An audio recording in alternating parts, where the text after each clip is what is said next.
एक कंफ्यूजन है, constant confusion है इसको लेके, विकलांग बनाम दिव्यांग। शब्द से ज़्यादा उसके पीछे आपकी जो भावना है उसका फ़र्क पड़ता है। आप लोग कलकत्ता रहते थे, फिर वहाँ से मेरठ शिफ्ट हुए, क्या कहानी है? मतलब हमारी फैमिली में ना चक्कर ये है कि हर जनरेशन अलग शहर से है। एक स्कूल में जाती हैं, दिल्ली के स्कूल ने आपका एडमिशन लेने से मना कर दिया। स्कूलों को ना एक रीज़न चाहिए होता है आपको रिजेक्ट करने का। शैतानी उतानी पे मार पड़ी घर में? अगर मैं अपने पेरेंट्स का बच्चा होती तो शायद मैं उन्हें पीटती। कितना जल्दी गुस्सा आता है? आता भी देर से है और ठंडा भी जल्दी होता है। आप कितना देर पढ़ती उड़ती थी? क्या कोई सा शेड्यूल बनाया था आपने पढ़ने वढ़ने का?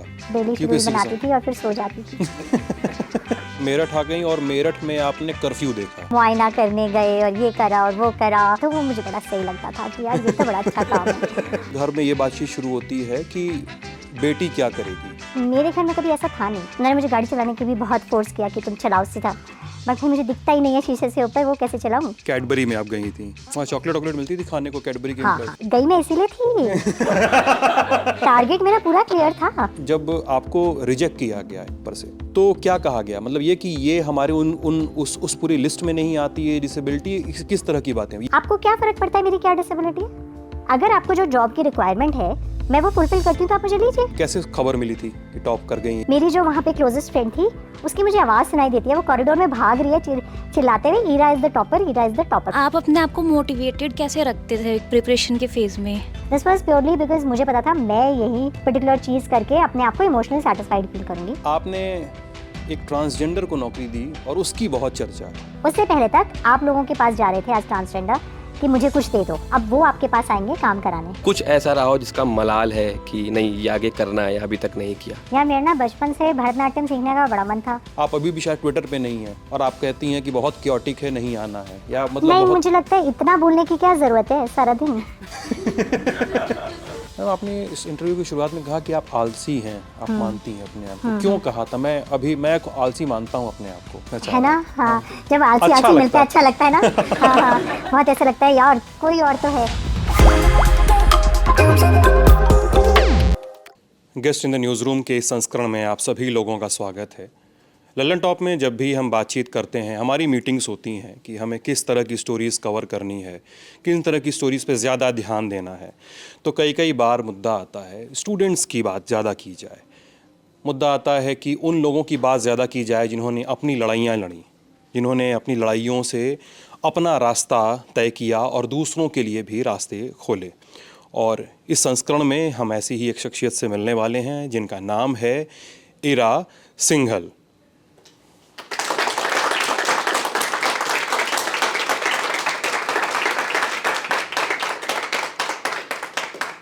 इरा जी, लल्लन टॉप में बहुत बहुत स्वागत है Thank आपका। you. और इस पूरी बातचीत की शुरुआत, और इस बातचीत में बात बार बार आएगी, तो मुझे लगता है कि हम लोग सभी लोगों को लगता है कि इस बात को शुरुआत में ही क्लियर करना चाहिए, क्योंकि हम लोग न्यूज़ का जब काम करते हैं तो हम लोग बार बार विकलांग शब्द का इस्तेमाल करते हैं। फिर हमें लोग कमेंट में और ये हिदायत देते हैं कई जगह कि आप दिव्यांग क्यों नहीं कहते। ठीक है, एक कन्फ्यूज़न है, कांस्टेंट कन्फ्यूज़न है इसको लेके, विकलांग बनाम दिव्यांग, फिर संवैधानिकता बनाम पॉपुलर कल्चर की लड़ाई हो जाती है वो। हाँ, मैं किस तरह से बातचीत करूं? आपको जो कहना है कहिए, क्योंकि मेरे हिसाब से शब्द से ज़्यादा उसके पीछे आपकी जो भावना है उसका फ़र्क पड़ता है। तो एक्ट्स पर एक्ट अभी भी डिसेबल्ड ही बोला जाता है, तो उसमें क्या दिक्कत है?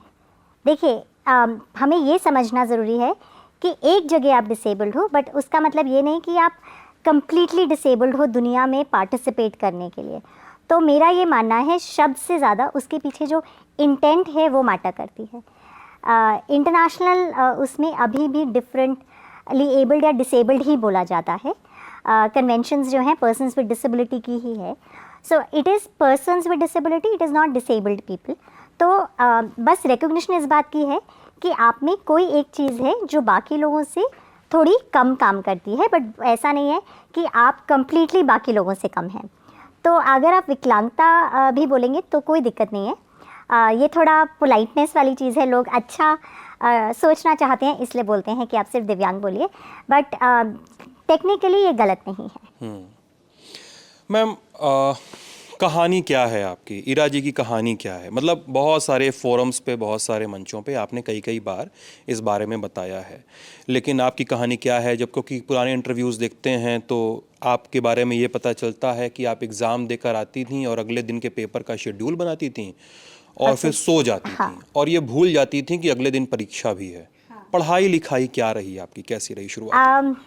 जब तक मम्मी पढ़ाती थी तब तक तो बहुत अच्छे नंबर आते थे, और जब खुद पढ़ना था तब एम ही होता था कि बस घर पे डांट ना पड़े, उतने ले आओ, उतना पढ़ लो कि बाद में मुंह दिखाने लायक रह जाओ। तो बस वहाँ तक थी मेरी अपने आप से जब एफर्ट करना था।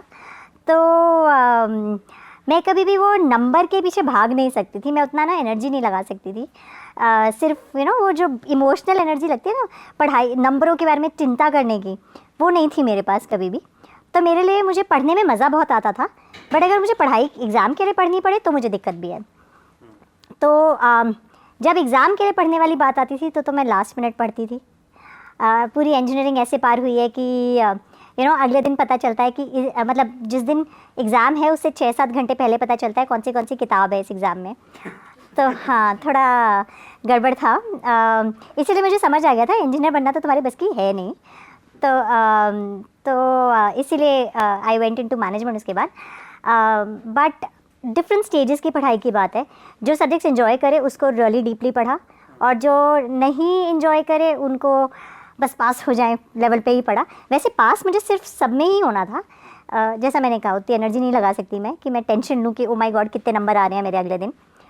बट ये कभी नहीं था कि मैं क्लास में पीछे थी, वो कभी नहीं हुआ। और वो होता तो शायद मैं बहुत आगे भी निकलती फिर, क्योंकि अगर आप वो फेल हो जाते हो ना तो आपको फिर याद आ जाता है कि अरे बाप रे आप फेल भी हो सकते हो। तो शायद वो कभी नहीं हुआ, तो इसलिए बहुत ज़्यादा मेहनत भी कभी उस तरह से नहीं करी। बट हाँ, ऐसा नहीं था कि मुझे अपने सब्जेक्ट्स आते ना हो, वो मुझे हमेशा आते थे। बस ये था कि एग्ज़ाम के लिए मैं नहीं पढ़ सकती थी, सिर्फ पास होने तक पढ़ सकती थी। अच्छा, आप लोग कलकत्ता रहते थे, फिर वहाँ से मेरठ शिफ्ट हुए, क्या कहानी है? कुछ लोग बड़ी नहीं, कंफ्यूजिंग actually कहानी वो से मिलती पापा है। की कहानी है, मेरी नहीं है। अच्छा। हाँ, तो पापा बचपन में मतलब हमारी फैमिली में ना चक्कर ये है कि हर जनरेशन अलग शहर से है। हाँ, तो मेरे दादा पैदा हुए सहारनपुर के पास, मेरे पापा आगरा में, और फिर कलकत्ता रहे, और फिर मेरठ, मैं मेरठ रही, पैदा हुई और दिल्ली रही। तो ऐसे सब जनरेशन्स जो है ना अलग अलग जगह पैदा हुई और अलग जगह रही। तो पापा रहे हैं कलकत्ता, मैं नहीं रही हूँ। अच्छा, और फिर आप मेरठ आ गई और मेरठ में आपने कर्फ्यू देखा। हाँ, ये कहानी बड़ी बहुत प्रसिद्ध है आपके बारे में कि आपने कर्फ्यू देखा, बोली ओ डीएम ये भी कर सकता है। हाँ। तो आपने कहा कि यार डीएम बनना है। नहीं, कर्फ्यू लगाने के लिए नहीं बनना था, बट ये होता है ना कि आपको सारे दिन ये पता चलता है कि आज डीएम ने ऑर्डर किया है आप 5 बजे से 7 बजे तक सामान लेने जा सकते हैं। आज वहाँ पे मुआयना करने गए और ये करा और वो करा और लोगों को ये बांटा वो करा, तो वो मुझे बड़ा सही लगता था कि यार ये तो बड़ा अच्छा काम है। तो अच्छा, एंड चक्कर क्या था, हम पढ़ भी रहे थे उस समय ना, सिविक्स की हमारी जो बुक थी उसमें लॉज नहीं पढ़ाते थे, वो हमें शुरू में उन्होंने अथॉरिटीज़ के बारे में बताया कि कौन क्या होता है। तो प्रेसिडेंट क्या होता है, प्राइम मिनिस्टर क्या होता है, डीएम क्या होता है, तो ऐसे वो पढ़ा रहे थे। तब मुझे लगा यार ये तो बड़ा अच्छा काम है। तो आप पढ़ भी रहे हो और आप देख भी रहे हो तो आपको ज़्यादा समझ आता है ना। तो ये वो चीज़ थी। जैसे अगर आप डॉक्टर बनते हो तो आप जब तक आप अपने आप वहाँ नहीं जाते पेशेंट्स को देखने, आपको नहीं पता चलेगा ना आप क्या एक्चुअल क्या होता है। तो ये वही चीज़ थी, बचपन में लैब चल रहा था। अच्छा। किसी डीएम से मुलाकात हुई कभी? एक्चुअली उनकी जो उस टाइम के डीएम तो नहीं, कर्फ्यू वाले, बट उसके बाद के डीएम की बेटी मेरी बेस्ट फ्रेंड बन गई थी स्कूल में। हाँ हाँ हाँ। तो मैं घर वर भी गई, बड़ा सुंदर, बहुत बड़ा घर था। दिल्ली में तो कुछ नहीं मिलता है, बट वहाँ तो बहुत बड़ा घर था। अच्छा, तो कहाँ पे? मेरठ में ही है? मेरठ में। तो वो फेज़ आता है कि जब आपके घर में ये बातचीत शुरू होती है कि बेटी क्या करेगी, और फिर घर आसपास, जैसा हम लोग के घरों में भी होता है कि बेटी क्या करेगी, कितना कर सकती है, कितना नहीं कर सकती है, इस तरह के सवाल उठाए जाते हैं। क्या रहा? एक्चुअली मेरे घर में कभी ऐसा था नहीं, मेरे घर में ये चीज़ कभी भी नहीं थी। मेरे घर में बचपन से ही मेरे पापा, मेरी मम्मी जब शादी होके आई तब भी मेरे पापा ने उन्हें अपने साथ काम पे लगाया। तो मेरी मम्मी कभी भी एक दिन के लिए भी प्योर हाउसवाइफ नहीं थी। इंश्योरेंस एडवाइज़र थी? इंश्योरेंस में पापा सर्वेयर थे, तो मम्मी उनका ऑफिस वर्क देखती थी। अच्छा। हाँ, तो मम्मी जो रिपोर्ट्स बनानी है, जो भी डॉक्यूमेंटेशन है, वो सब मम्मी ही करती थी। पापा तो फील्ड जॉब करते थे ज़्यादातर, और पापा बाहर ही रहते थे बहुत, मम्मी ही वो सब देखती थी। तो मेरे पापा को हमेशा से था कि women should be equally contributing, and अगर गलती से मुझे कभी कुछ हो जाता है तो अपने पैरों पे मम्मी घर चला सकें। और उनको यही अपने मेरे से भी था कि कभी किसी पे डिपेंडेंट नहीं होना है, और अपने बूते पे अपनी लाइफ खुद चला सको, खुद वो कर सको। तो हमारे घर में जितने भी बच्चे थे सबको, चाहे लड़का हो लड़की, वो कभी डिफरेंस नहीं आया। तो पापा ने, क्योंकि हम जॉइंट फैमिली में रहते थे, तो पापा ही मेरे जो थे वो सबका करियर, वो रिपोर्ट कार्ड पापा ही चेक करते थे, और उस पर जितनी डांट पड़नी है वो पापा से ही पड़ती थी सबको। तो उसमें हमेशा ये होता था कि डजेंट मैटर कि आपका जेंडर क्या है, सबके लिए फाइनल गोल एक ज़रूर सेट होता था कि तुम लाइफ में क्या बनोगे, क्या करोगे, या कहाँ जाओगे। तो वो चीज़ तो मेरे डैड को बहुत ज़्यादा थी कि हर किसी मतलब डजेंट मैटर आपका जेंडर क्या है, तो उनको तो बिल्कुल लड़का लड़की से फ़र्क नहीं पड़ता था। तो एंड मतलब मैं आपको बताऊं तो मेरे को रास्ते सारे पता होते हैं हर जगह जाके, और ये मतलब मेरे रास्ते पापा, याद हो जाते हैं ऐसे? मैं कहीं से भी कॉमन सेंस से आपको कहीं भी पहुंचा सकती हूँ। अगर आपको जाना है और मुझे जनरल डायरेक्शन पता है, मैं आपको पहुंचा दूँगी। एंड दुनिया में कहीं पे भी आप मुझे किसी नए शहर में भी छोड़ दीजिए, मैंने एक बार अगर मैप देखा है, मैं आपको उस जगह ले जाऊँगी। तो ये कैसे डेवलप हुआ? ऐसे ही? मेरे पापा, उनको भी ऐसा ही है, और उनका ये था कि इससे क्या फ़र्क पड़ता है तुम क्या हो। तो मेरे को सारे उस तरह के काम आते हैं। मैं अब थोड़ा आलसी हो चुकी हूँ, बट काम मुझे सारे उन्होंने जो प्रैक्टिकल लाइफ स्किल्स है ना, वो उन्हें भी आते थे, और उनका ये था कि तुम्हें भी आते हो। उन्होंने मुझे गाड़ी चलाने की भी बहुत फोर्स किया कि तुम चलाओ सीधा, बट भाई मुझे दिखता ही नहीं है शीशे से ऊपर, वो कैसे चलाऊँ। बट अदरवाइज़ मेरे घर में कभी भी वो डिफरेंस नहीं था। तो इस वजह से बचपन से ही कभी लड़का लड़की वाला जो अंतर है ना, वो घर में तो नहीं आया दिमाग में। दुनिया ने ज़रूर डाला है, बट मेरे घर में नहीं आया। और शायद क्योंकि घर में नहीं था, इसलिए मैं दुनिया से खड़े होकर उनकी बात को हमेशा डिनाई कर सकती थी। क्या होता है ना कि अगर आपके घर में भी आपको बात सिखाई जाती है, और आपके घर में भी ये कहा जाता है कि नहीं तुम कम हो, तो आप मान लेते हो। बट अगर आपके घर में ये मना किया जाता है, तो आपको दुनिया को ये समझाने की हिम्मत होती है कि नहीं, एक और पॉइंट ऑफ व्यू भी एग्जिस्ट करता है, जो आप कह रहे हैं वो ज़रूरी नहीं है सही हो। तो ये हुआ मेरे साथ। कभी शैतानी उतानी पे मार पड़ी घर में? अगर मैं अपने पेरेंट्स का बच्चा होती तो शायद मैं उन्हें पीटती। क्यों? क्योंकि मैं वो इतना शरीफ वाला बच्चा थी। मेरे पड़ोसी, और ये झूठ नहीं है, मेरे पड़ोसी और मेरे रिश्तेदार दोनों ने कई बार किया ये, मुझे अपने कमरों में, अपने घर में बंद कर लेते थे कि हमारे बच्चों को ना अपने जैसा बनाओ, मतलब इतना शरीफ बनाओ इनको। हाँ, और पढ़ाई में अच्छा बनाओ, और तो मैं तो वो वाला बच्चा थी। मेरे पापा मुझे एग्ज़ाम में भी ज़बरदस्ती खेलने भेजते थे। तब तो आप कॉलोनी में खेलने जाते थे ना, अब तो कोई नहीं जा पाता है, बट उस टाइम तो आप जाते थे, और मुझे कोई नहीं मिलता था खेलने के लिए, क्योंकि बाकी सब तो एग्ज़ाम के चक्कर में अंदर घुसे हुए थे, बट मैं होती थी बाहर। तो वो छोटे छोटे बच्चे जो होते ना, 3-4 साल वाले, जिनका कोई पेपर नहीं होता, बस मैं उनके साथ खेल के वापस आती थी। क्योंकि मेरे पापा तो कहते थे नहीं, एग्ज़ाम है तो क्या हुआ, सब काम करने चाहिए, तो जाओ खेल के भी आओ। स्कूल में कितना नंबर आता था ऐसा आपका? जब मम्मी पढ़ाती थी तब तो टॉप 2, टॉप 3 में, और जब अपने आप पढ़ना शुरू किया तो शायद टॉप 10 में। अच्छा, पापा पढ़ाते थे कि नहीं? पापा बोलते थे खेल आओ। पापा में इतनी पेशेंस नहीं है, बट एक बार पापा ने मुझे पढ़ाया था। मेरे फिज़िक्स में मुझे याद है, पहले सेमेस्टर में 40 में से 23 नंबर आए थे। फिर अगले में पापा ने पढ़ाया तो 60 में से 58 या 59 आए थे। हाँ, तो पापा पढ़ा तो सकते थे जो सब्जेक्ट्स उन्हें आते हैं, बट उनमें पेशेंस नहीं थी, और मेरे में इतनी वो नहीं थी कि मैं उनसे पढ़ सकूं। मतलब हम लड़ते ज़्यादा थे, तो मतलब मैं किताब लेके आ जाती थी, रहने दो आप मत पढ़ाओ, मैं जा रही हूँ। तो नहीं, वो नहीं। आप में पेशेंस है? मेरे में बहुत पेशेंस है। मेरे में इतनी पेशेंस है कि मैं सालों तक किसी चीज़ के लिए वेट कर सकती हूँ, सालों तक किसी चीज़ के लिए एफर्ट कर सकती हूँ। आई थिंक मेरे जितना पेशेंट इंसान कोई आपको देखने को नहीं मिलेगा।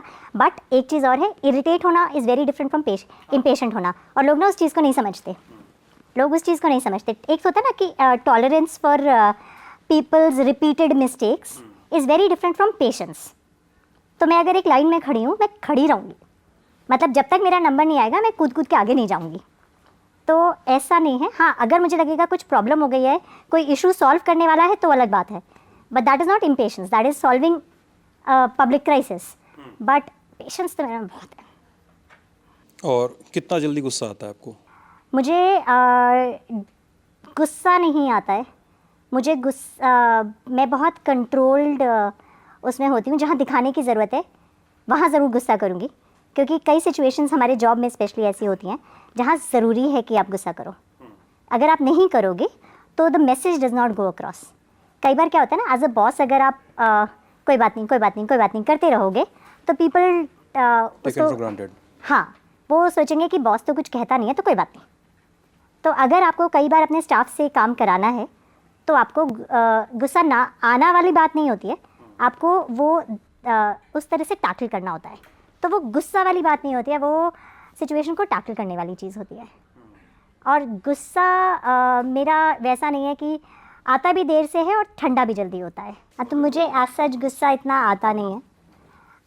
मतलब मैं गुस्से से ज़्यादा ये डिसाइड करती हूँ कि मुझे सिचुएशन में आगे इसको लॉन्ग टर्म में कैसे हैंडल करना है। तो I take those kind of decisions rather than गुस्सा करो और ख़त्म करो। एंड मेरे को आपको 3-4 बार किसी गलती को रिपीट करना पड़ेगा for me to even yell at you. अच्छा, 2014 में आपने यूपीएससी टॉप किया, और लेकिन उसके पहले बहुत कुछ आपकी लाइफ में हो चुका है। इंजीनियर आप बन के छोड़ चुकी हैं कि इंजीनियरिंग नहीं करनी है। नहीं करी, ख़त्म करके मतलब हाँ, वो लाइन छोड़ दी हाँ। आपने। आपने जिस आयोग में नौकरी पकड़नी थी उसके खिलाफ केस कर दिया आपने कि ये भेदभाव कर रहे हैं।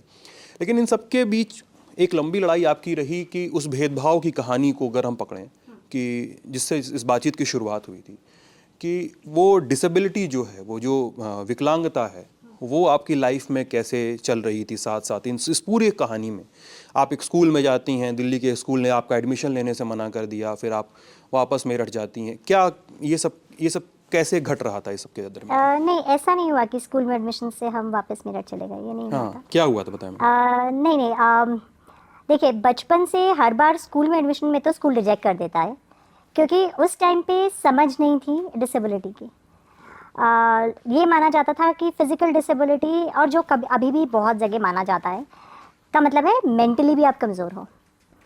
तो आपकी ना, अच्छा, स्कूलों को ना एक रीज़न चाहिए होता है आपको रिजेक्ट करने का, क्योंकि अपनी इम्पोर्टेंस कैसे बनाएंगे? अगर लोगों को रिजेक्ट नहीं करेंगे तो इम्पोर्टेंट कैसे बनेंगे स्कूल?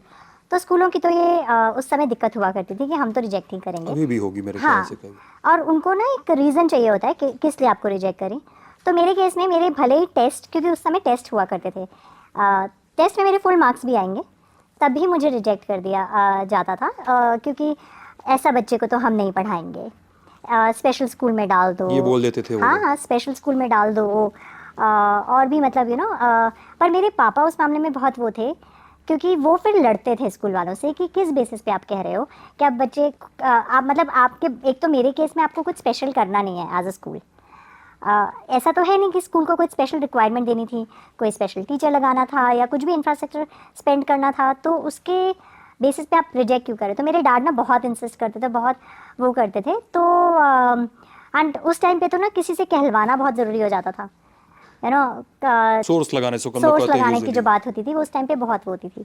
तो मेरे पापा हर तरह से फिर ट्राई करते थे, मतलब कई दिन स्कूलों के बाहर बैठे हैं फॉर द एडमिशन। तो उनको बहुत ज़्यादा ये था कि मेरे केस में उन्हें ये पता था कि बिना पढ़ाई के, बिना करियर के तुम्हारी लाइफ कुछ रहेगी नहीं, दुनिया तुम्हें कोई क्रेडिट नहीं देगी, और तुम जब तक कमाओगी नहीं एज अ लड़की तो तुम कहीं स्टैंड नहीं कर पाओगी। सोसाइटी तुम्हें हमेशा वो second grade citizen and second भी थर्ड और फोर्थ ग्रेड सिटीजन की तरह ट्रीट करती रहेगी, एंड आपको कोई अपॉर्चुनिटी कुछ आपका लाइफ कुछ होगा ही नहीं, एंड वो भी तब जब आप में मेंटल टैलेंट तो है। तो इसलिए मेरे पापा ने बहुत लड़ाइयाँ लड़ी हैं मेरे एडमिशन्स के लिए। एंड सबसे अजीब चीज़ ये है कि वो चीज़ सिर्फ एडमिशन के टाइम पे होती थी मेरे साथ, स्कूल के अंदर कभी नहीं होता था। कभी नहीं इस तरह की बुलिंग, कभी नहीं, इस तरह कुछ भी नहीं। क्योंकि एक और चीज़ है, शायद मेरे अपने एटीट्यूड में मेरी डिसेबिलिटी कभी बाहर नहीं आती थी। देखिए, दुनिया आपको वैसे देखेगी जैसे आप अपने आप को देखते हो। तो अगर आप कॉन्स्टेंटली अपनी किसी नेगेटिविटी के बारे में सोच के थोड़ा शर्माओगे, घबराओगे, नेगेटिव रहोगे, तो दुनिया वही नोटिस करती रहती है। एंड मेरे केस में कभी भी मुझे बचपन से ये पता था कि मेरे में डिसेबिलिटी है और मेरा उसका ट्रीटमेंट भी बचपन से चल रहा था। बट उसका के साथ मुझे कभी भी मेरे लिए घर में, क्योंकि ये नहीं दिखाया गया ना कि इस वजह से तुम्हें ये तुम कमज़ोर हो तो चलो तुम कमज़ोर की तरह बिहेव कर लो, वो कभी ऑप्शन था नहीं, तो मेरे वो एटीट्यूड में नहीं आया। देखिए ज़्यादातर क्या होता है, माँ बाप बच्चे को बताते रहते हैं हाय बेचारा, इसमें तो ये कमी है, आय हाय इसका क्या होगा, तो वो इंसान वैसा ही हो जाता है।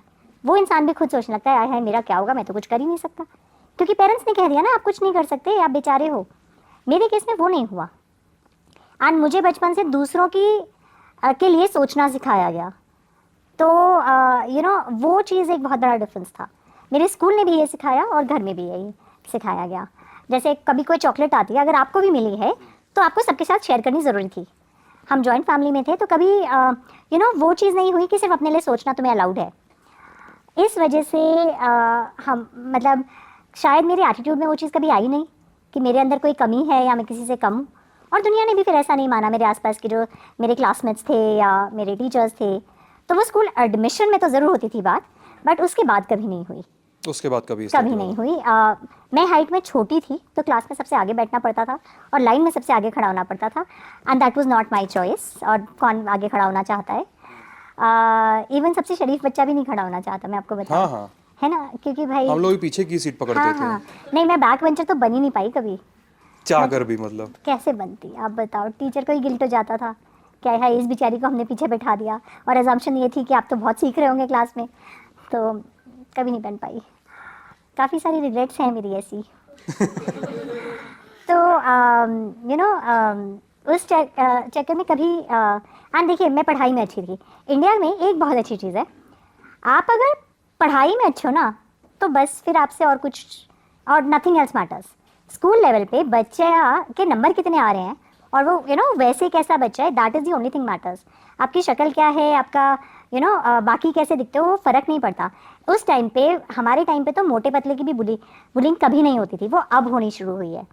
When we were growing up, आप मोटे हो या पतले हो, लंबे हो या छोटे हो, आप काले हो गोरे हो, वो मैटर नहीं करता होता था। शादी में ज़रूर मैटर करता है क्योंकि समहाउ सब लड़कियों का अचानक से गोरा हो जाना चाहिए शादी के दिन, बट अदरवाइज वो मैटर नहीं करता। मतलब तो लाइफ में कभी उन चीज़ों का इम्पैक्ट नहीं आया। I think the first time I got rejected for disability besides the school admissions would have been the civil services exam. जो पोस्टिंग देने से उन्होंने मना किया था, that would have been the first time जिसमें मतलब ऑब्वियसली स्कूल में तो हुआ, बट वो भी फिर एडमिशन तो मिल ही गया ना, वर्क अराउंड निकाला ही गया स्कूल में। वो उन्हीं स्कूलों ने ले लिया एट सम पॉइंट, बट इस केस में आपका मेरिट है तब भी आपको रिजेक्ट किया गया। सो अब अच्छा, जो आपने लड़ाई की बात करी कि उसी पे केस कर दिया, देखिए हाँ मैं बताएं पूरा किस्सा। हाँ नहीं, मैं आपको एक पॉइंट क्लियर करती हूँ, और ये मैं इसलिए क्लियर कर रही हूँ क्योंकि बहुत सारे लोग ये करने से डरते हैं। जब उनके साथ कुछ अन्याय होता है, लोग डरते हैं कि अरे हम सरकार पे केस कर देंगे। पहले तो एक बात समझिए, सरकार एक इंसान नहीं है। उस पोस्ट पे जो बैठा है वो अगले दिन कोई और होगा। किसी को इंडिविजुअली कोई फ़र्क नहीं पड़ता आपने केस किया है या नहीं, अनलेस आप कुछ ऐसा बदतमीज़ी इंडिविजुअल के साथ करें। तो आपने केस क्या किया है, अपने मेरिट के लिए आप क्या मांग रहे हैं, किसी को इंडिविजुअली फ़र्क नहीं पड़ता। आपको इस बात से बिल्कुल नहीं डरना चाहिए कि मैं सरकार पे केस कर रहा हूँ। इनफैक्ट इंडियन कोर्ट्स में सबसे ज़्यादा केस सरकार पे ही हैं।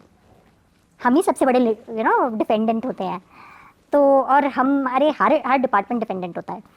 तो इसलिए ये चीज़ तो आपको कभी डरनी नहीं चाहिए, क्योंकि बहुत बच्चे अपने हक के लिए लड़ाई इसलिए छोड़ देते हैं कि अरे डिपार्टमेंट पे केस कर देंगे, बाद में डिपार्टमेंट हमें कहेगा, जब अगर हम अंदर किसी तरह से हम पहुंच गए तो लोग हमें ना ऐसे करेंगे, डिपार्टमेंट हमें तंग करेगा। ऐसा है नहीं, क्योंकि आप किसी इंसान पे केस नहीं कर रहे हैं, आप एक एंटिटी पे केस कर रहे हैं, तो उसको आप छोड़ दीजिए। मतलब सरकार is basically president of India. अब प्रेसिडेंट ऑफ इंडिया आपको जानते नहीं है जो आपसे चिढ़ेंगे। ठीक है, तो इतना नहीं दुखी होना चाहिए। कहीं मिल गया, हाँ तुम ही किए थे केस मेरे ऊपर, राइट, तो ऐसे दुखी नहीं होना चाहिए। और दूसरी चीज़, मेरे को ये पता था कि ये लड़ाई मैं अपने लिए नहीं लड़ रही थी, क्योंकि मैं जब अपनी कॉर्पोरेट जॉब छोड़ के आई थी तो मुझे ये था कि मैं IAS में या IFS में जाऊंगी। IRS का मेरा ऐसे कोई प्लान नहीं था। IFS मतलब foreign service. Foreign service forest के लिए तो मैं एलिजिबल भी नहीं हूँ, और वो मेडिकल ग्राउंड पे भी मैं एलिजिबल नहीं थी और मुझे कोई ऐसा जानवरों से मुझे बहुत डर लगता है, तो वहाँ तो मैं नहीं जा सकती। मेरा प्लान तो वो था, बट एक्चुअली मैंने वो करा इसलिए क्योंकि बहुत सारे और लोगों के साथ ये चीज़ हो रही थी। और लोगों को उन क्राइटेरियाज पे रिजेक्ट किया जा रहा था, तो और उन्होंने मुझे बताया कि ऐसा हो रहा है और तुम्हारे साथ भी ये हुआ है। एंड मैं क्योंकि सिस्टम में कुछ पॉजिटिव, किसी और की हेल्प और किसी सोसाइटी के लिए कुछ करने आई थी, इसलिए मैंने सोचा कि ये लड़ाई शायद मेरी this is where I am suppose to start, शायद मुझे यही करना हो, और इस वजह से मैंने वो केस किया था। मैम, इसमें एक चीज़ मुझे क्लियर करनी है आपसे कि एक पीपल विद डिसेबिलिटीज़ का क्लॉज तो होता ही है, तो जब आपको रिजेक्ट किया गया एक पर से, तो क्या कहा गया? मतलब ये कि ये हमारे उस पूरी लिस्ट में नहीं आती है डिसेबिलिटी, किस तरह की बातें यही कहा तो हुआ? हर यूपीएससी के थ्रू जो सिलेक्शन होता है, एंड ऑलमोस्ट सारे गवर्नमेंट जॉब्स के लिए दो क्राइटेरिया वो बनाते हैं। वन इज़ आपकी डिसेबिलिटी क्या है, which is functional limb based disability होती है उसमें ज़्यादातर, फॉर ऑर्थो। हाथ और पैर को लेकर हाँ, ऑर्थो वालों की ज़्यादातर लिम्ब बेस्ड होती है। अब थोड़ा एसिड अटैक वगैरह भी जोड़ दिया गया है। और दूसरी कैटेगरी होती है आपकी एबिलिटीज़ क्या हैं, आप क्या क्या कर सकते हैं, और दोनों अगर आप मैच करेंगे किसी जॉब के लिए तो आपको लिया जाएगा। अब मेरे केस में एबिलिटी तो मैं सारे में मैच कर सकती हूँ, जो डिसेबिलिटी मेरी एक्सेप्ट करनी है वो मेरी ऑलमोस्ट आईएएस के अलावा किसी में नहीं थी। बट उसका कोई लॉजिक नहीं है। आपको क्या फ़र्क पड़ता है मेरी क्या डिसेबिलिटी है? अगर आपको जो जॉब की रिक्वायरमेंट है मैं वो फुलफिल करती हूँ तो आप मुझे लीजिए। आप ये कैसे कह सकते हैं किस लॉ के अंडर?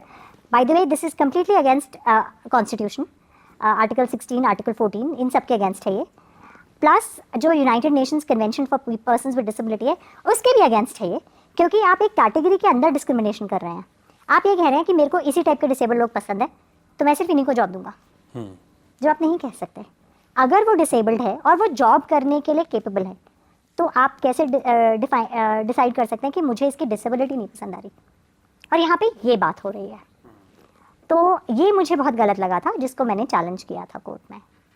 2014 में आके हाँ। उसका जजमेंट आया। हाँ, 14 में जजमेंट, एंड उसके बाद फिर मुझे 14 में ही आईआरएस की जॉब दी गई थी। लेकिन आईएएस की जॉब मिली, उसके साथ ही आपने IAS अगले का साल का किया। पर्चा भी भर चुकी थी उसके पहले ही, हाँ, और फिर उसका रिजल्ट आता है, इसमें आप टॉप कर दी। कैसे खबर मिली थी कि टॉप कर गई हैं, या क्या हुआ था? थोड़ा सा वो हाँ, ड्रामा जानना चाह रहा हूँ मैं। थोड़ा सा तो ड्रामेटिक था एक्चुअली वो मोमेंट।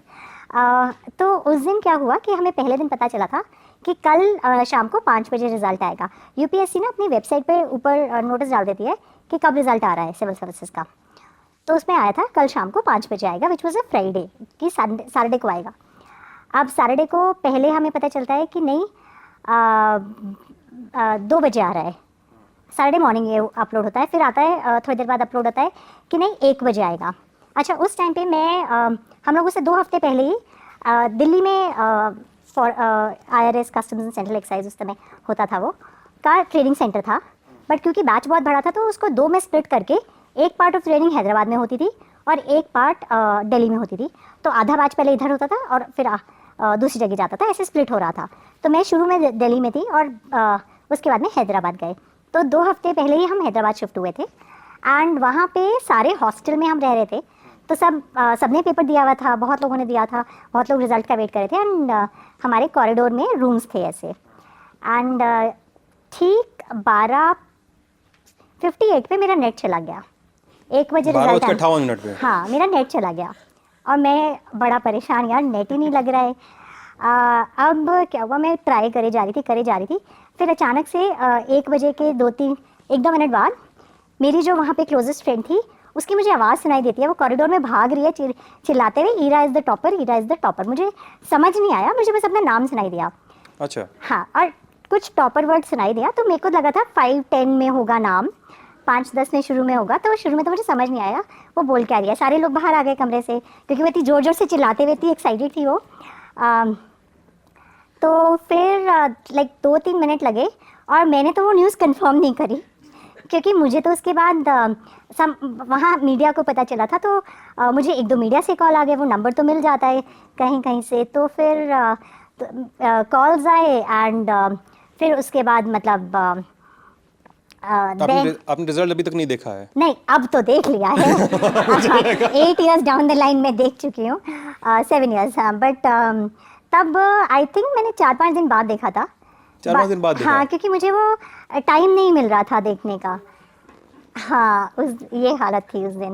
एक्चुअली हुआ क्या, पहले तो ये था कि किसी ने टॉप किया है, बट जब ये स्टोरी पता चली ना कि मुझे 3 बार रिजेक्ट करके कोर्ट केस लड़के मैं IRS में हूँ, और तब तो वो बहुत ही ड्रामेटिक सी स्टोरी थी ना, तो इसलिए मैं बहुत ही ज़्यादा फिर वो हुए। फिर हमें DOPD ने दिल्ली बुलाया फेलिसिटेट करने के लिए। हमारा बैच पहला बैच था जिसको मिनिस्टर ने खुद बुला के फेलिसिटेट किया था, जो टॉप 25-50 तक लोग थे।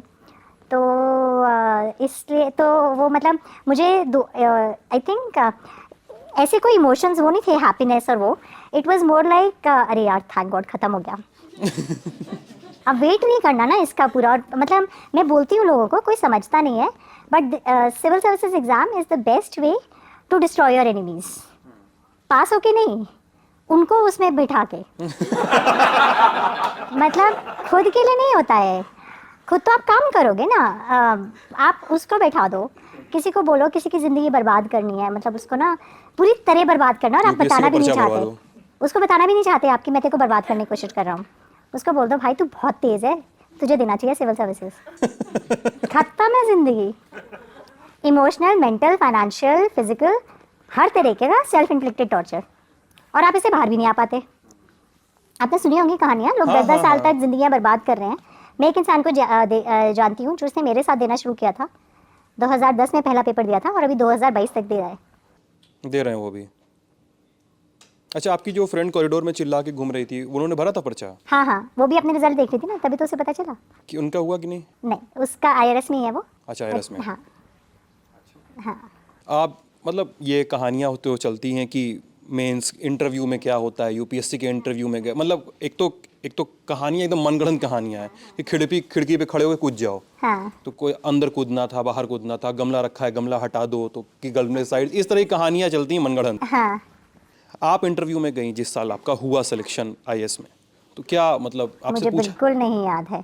पूछा क्या था कि नहीं, केस वेस मुझसे करके कभी आई? ऐसे कोई ड्रामेटिक चीज़ें नहीं कराई गई या ड्रामेटिक सवाल नहीं पूछे गए, और मैं किसी को नहीं जानती जिनके साथ ऐसा हुआ भी हो, तो मुझे नहीं पता ये कहानियाँ कहाँ से आती हैं। मैं आज तक किसी से नहीं मिली हूँ जिसके साथ ऐसा कुछ भी हुआ हो। अच्छा, आपसे ये सब पूछा क्या कि आप तो केस की हैं, आपने केस किया था ये आयोग किसे पे? पता होता है?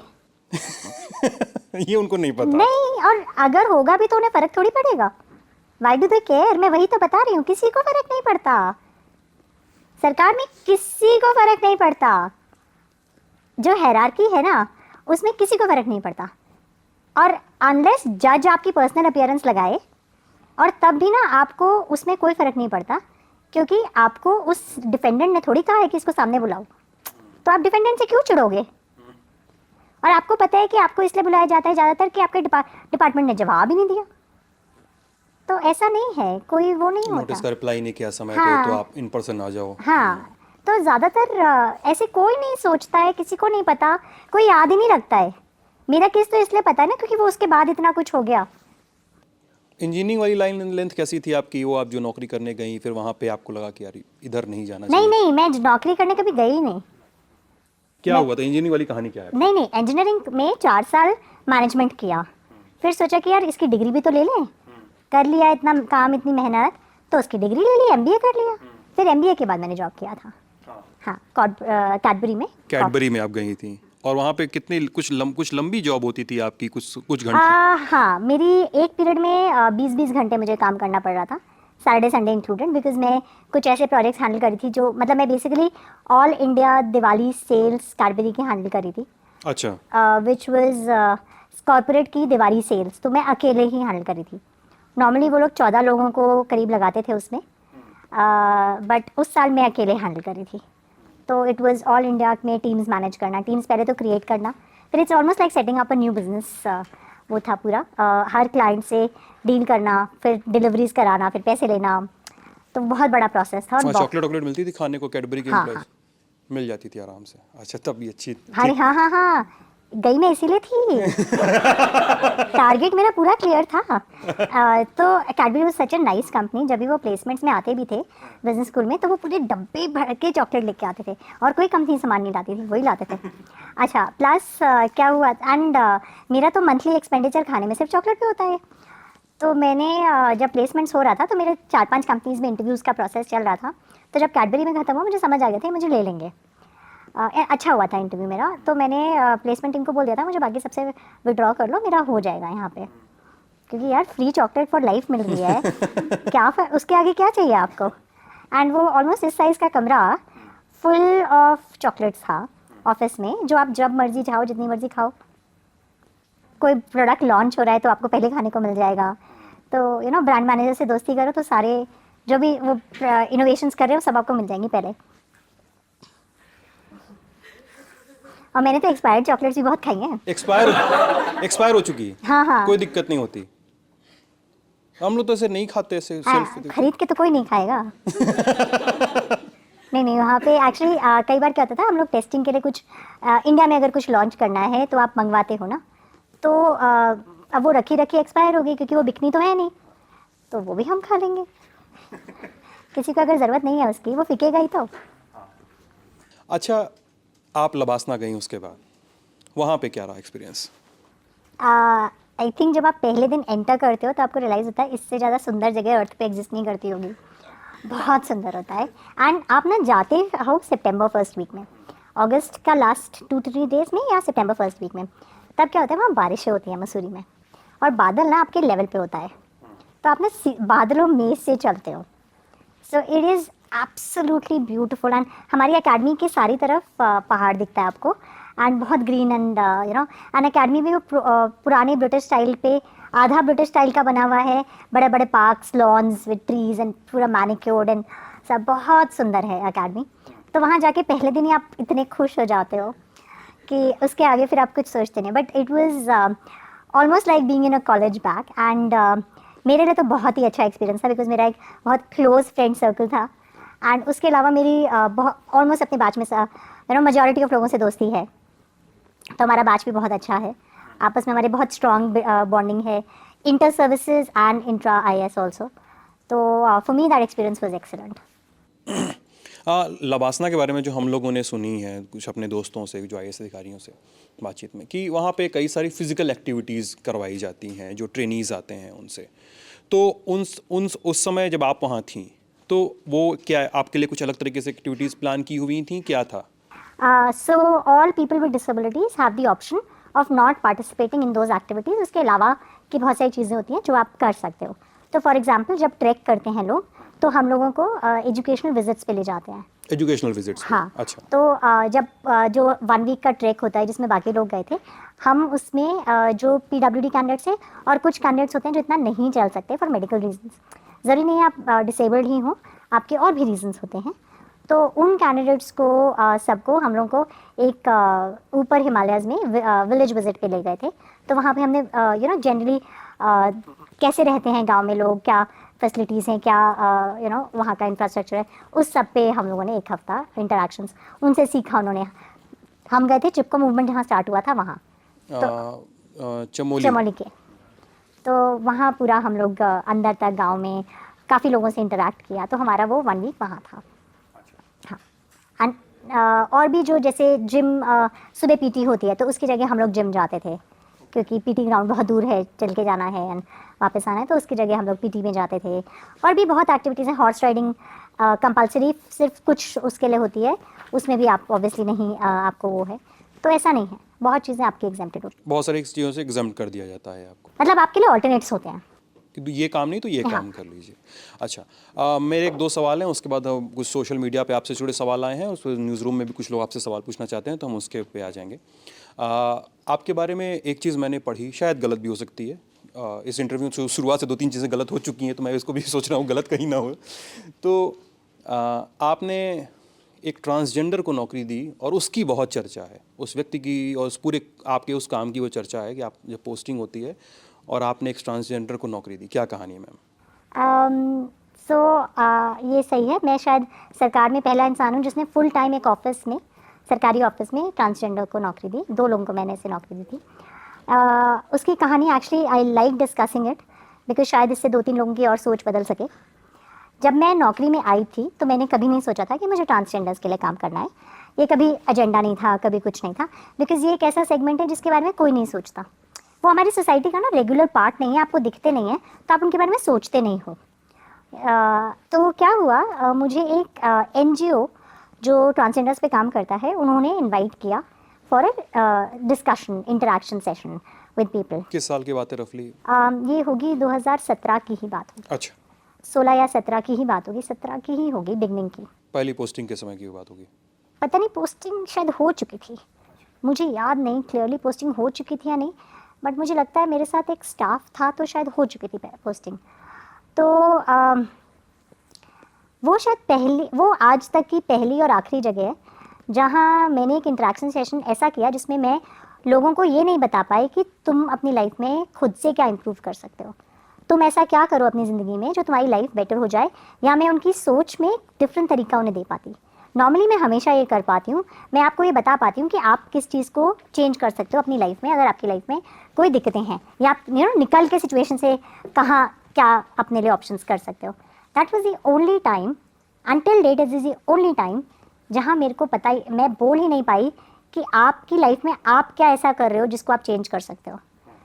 ये एक ऐसा सेगमेंट है सोसाइटी का जहाँ पे आप सोचिए, पहले दिन आपके जब आप पैदा हुए तो आपके माँ बाप आपके घर से बाहर फेंक देते हैं, आपके माँ बाप आपको डिसोन कर देते हैं एक तरह से कि आप बेकार आप गलत हैं, as if you are born wrong. तो आपके माँ बाप ने आपको फेंक दिया। गलती से अगर आपके माँ बाप ने आपको रख लिया, आप स्कूल चले गए, आप बहुत लकी हो आप अगर आपको रख लिया आपके माँ बाप ने, उसके बाद आपको स्कूल में स्टूडेंट्स नहीं बुली करते, आपको टीचर्स बुली करते हैं, आपके टीचर्स आपका मजाक बनाते हैं। सोचिए आप एजुकेशन ले सकते हैं ऐसे? चलिए मान लीजिए आप बहुत ब्रेव निकले, आपने वो भी कर लिया, एजुकेशन भी आपने ले ली, कोई आपको नौकरी देगा? कोई नौकरी देता है? अच्छा, कोई नौकरी नहीं देगा। दूसरी चीज़, आप किसी से किराए का घर लेने जाइए, कोई किराए का घर देगा? अरे अरे ऐसे किसको घर दे दिया, क्या कहेंगे पड़ोसी वड़ोसी। तो कोई ट्रांसजेंडर को कोई घर भी नहीं देता है किराए पे। तो सोच के देखिए, एक इंसान जिसकी फैमिली, सोसाइटी, सब ने उसे डिसोन कर दिया, हम उसे घर नहीं दे रहे, हम उसे खाना नहीं दे रहे, हम उसे पढ़ाई नहीं दे रहे, जॉब नहीं दे रहे, क्या करे वो? उसकी कहाँ गलती है? Just because they are born a certain way. तो ये जो जजमेंट है सोसाइटी का, उनकी सिर्फ बिकॉज वो पैदा एक अलग, मतलब एक अलग भी मैं नहीं कहूँगी, वो एक आपके जैसे नहीं पैदा हुए, किसी और के जैसे पैदा हुए, उस बात पे आप उन्हें जज कर रहे हैं। एंड क्या फॉल्ट है उनका, वो क्या अपनी लाइफ में इम्प्रूव कर सकते हैं? ये ऐसा कुछ था नहीं। तो मुझे बहुत बुरा लगा कि हम मतलब मैं इतना गिल्टी फील करके आई उस सेशन से कि एज अ सोसाइटी हम कितने ख़राब लोग हैं कि हम ये ट्रीटमेंट दे रहे हैं हमारे ही एक सेगमेंट को। ट्रांसजेंडर लोगों को कोई सिंपैथी भी नहीं देता, लोग निगलेक्ट और गलत हीन भावना से ही देखते हैं ना। तो उस सेशन से मुझे बहुत ख़राब लगा हमारे एज ए सोसाइटी हमारा एटीट्यूड जो है। उसके थोड़े महीनों बाद वो लोग मेरे पास ऑफिस में आए, वो NGO, कि मैम हम लोगों को एक रूम दे दीजिए जहाँ पे हम सिलाई कढ़ाई की क्लासेस और ब्यूटी पार्लर का कोर्स कराना चाहते हैं। तो मैंने उन्हें एक्चुअली उसके लिए मना कर दिया। मैंने कहा अगर तुम ये कराओगे तो पूरी ज़िंदगी तुम सिर्फ यही सेगमेंट से डील करते रहोगे। देखो लूप बन जाएगा। हाँ, तुम अगर सिलाई कढ़ाई कराओगे तो तुम्हारी टेलरिंग कराने तुम्हारे ही ट्रांसजेंडर लोग ही आएंगे, क्योंकि जो रेगुलर आदमी है उसके पास ऑप्शन है कि वो कुछ और जाके किसी और टेलर से काम करा ले।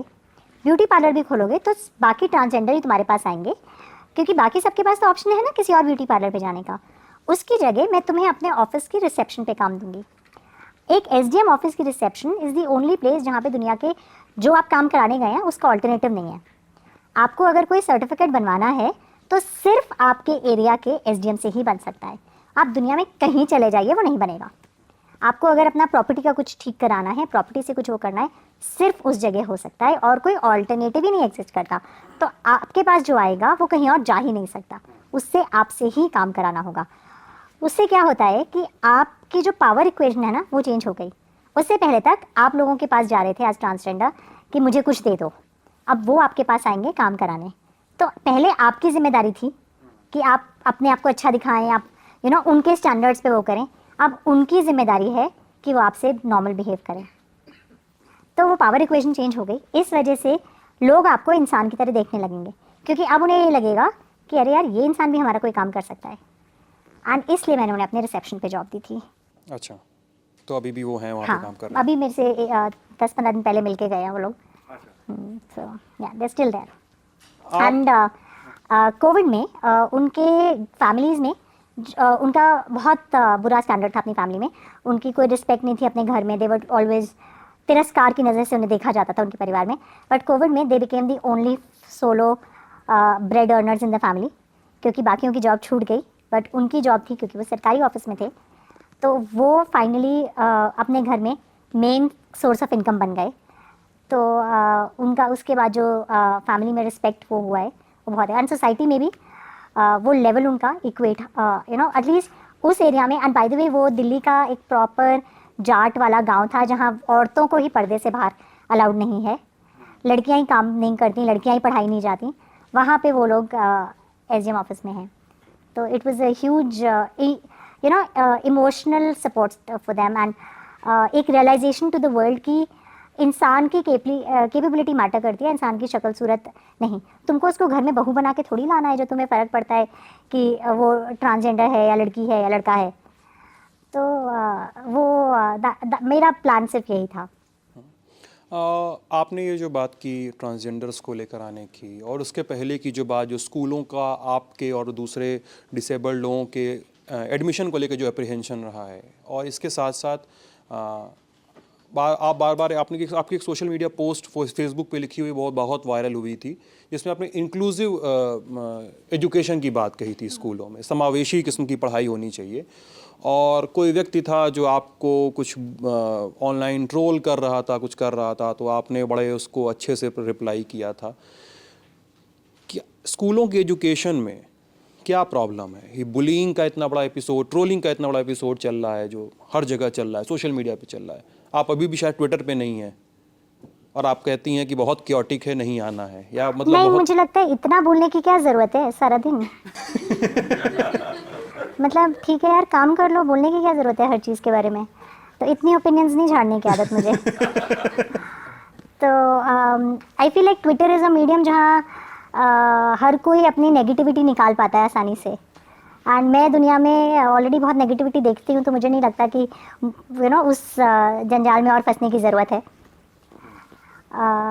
So that was the point. But आप इंक्लूसिव पढ़ाई की बातचीत करें। देखिए, पॉइंट ये है, आप एक बात रियलाइज़ करिए, जितने भी लोग मेरे साथ स्कूल में पढ़े होंगे उन्होंने कभी भी किसी और डिसेबल्ड इंसान को देख के ये नहीं सोचा होगा ये कम है और मुझे इस पर दया करनी चाहिए।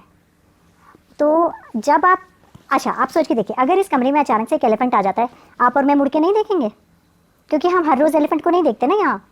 बट अगर हर रोज़ एलिफेंट हमारे साथ घूम रहा होगा तो हम मुड़ेंगे। ये वही चीज़ है। अगर कोई चीज़ डिफरेंट होती है, अचानक से आपने पहली बार देखी, तो आप उसके लिए रिएक्ट करेंगे। बट अगर आप बचपन से देखते आए हैं, आपके साथ वो चीज़ बड़ी हुई है, तो आपको वो अलग नहीं लगेगी, वो आपको कम नहीं लगेगी, या वो आपको डिफरेंट लगनी बंद हो जाएगी। तब आप सोचेंगे अरे इसमें क्या है। मुझे ये पता है, मेरे किसी दोस्त ने मुझे कभी चैरिटी नहीं दी, मेरे मांगने पर भी। बहुत क्रूअल लोग हैं मेरे साथ। तो किसी ने मेरे को कभी ना उस तरह से ट्रीट नहीं किया कि आए है ये बेचारी। मतलब क्योंकि वो मेरे साथ पढ़े हैं, तो उन्होंने मेरी कैपेबिलिटीज़ देखी हैं, उन्हें पता है क्या वो है।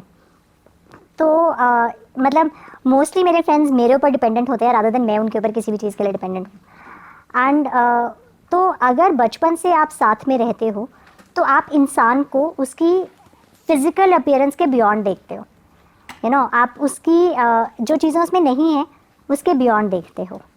तो इंक्लूसिव एजुकेशन का यही पर्पज़ है कि सब एक दूसरे को as a normal part of society देख सकें, सब एक दूसरे को